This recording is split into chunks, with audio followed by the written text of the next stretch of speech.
Dr. Malachi, in the past, when we mention literacy, it means ability to read and to write. But when it came the digital age, some scholars say that we need illiteracy, digital literacy, electronic literacy. Yeah. Okay. You also mentioned about the blended learning. Yes. So could you share us the experience how to prepare the learner for to have digital literacy for the digital age? Yeah. I think there are two things that we need to consider. One is preparing the learner, and the more important thing is preparing the teacher. Okay. Yeah, because I think a lot of teachers are not computer savvy. Yeah, a lot of them are very much chalk and talk kind of this thing. Whereas a lot of younger learners tend to be very confident in use of computers and technology. So, but what is important is how to use it for purposes of literacy. Yeah, and you will know that literacy no longer means just being able to read and write. Yes. We talk about e-literacies. For example, the SMS has its own way of communicating, and then Twitter has its own way of communicating.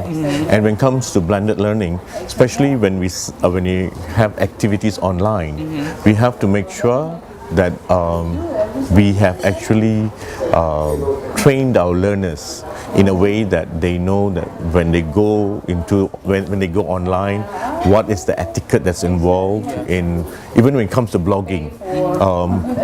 My students and I develop a code of ethics, meaning that they cannot talk about their personal life, it must be academic.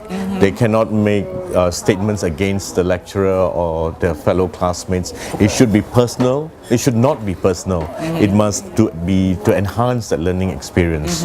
So I think that's what you mean. How do we develop our learners? I think a lot of people are scared if you send students online.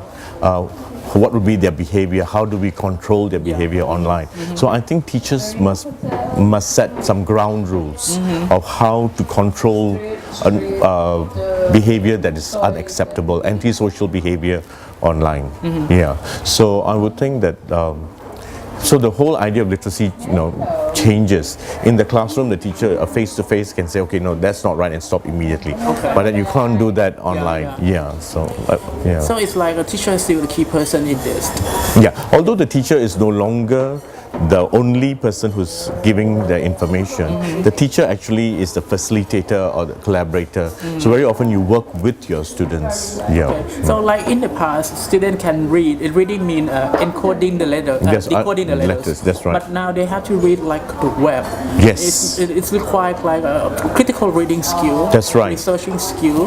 So it's still the teacher role to prepare them for that. You see, what will happen that in the classroom, the teacher will prepare them. For example, you want them to be critical. So you teach them skills like how to compare and how to contrast. So that when they go and read, they will have the right discourse and the language. So we're saying that the teacher teaches the fundamentals of things and then allows the students to practice what the teacher has taught. So the teacher provides the knowledge and then creates activities to enable it. In the classroom, you can't do all that, and you only have 40 minutes of one block or 1 hour. So the teacher can initiate, and then the learning takes place because there's so many opportunities out there for the students to go online and do it. Okay. Yeah. So yesterday, Jeremy Harmer mentioned about multitasking. That's right. That can has a great negative effect on learning.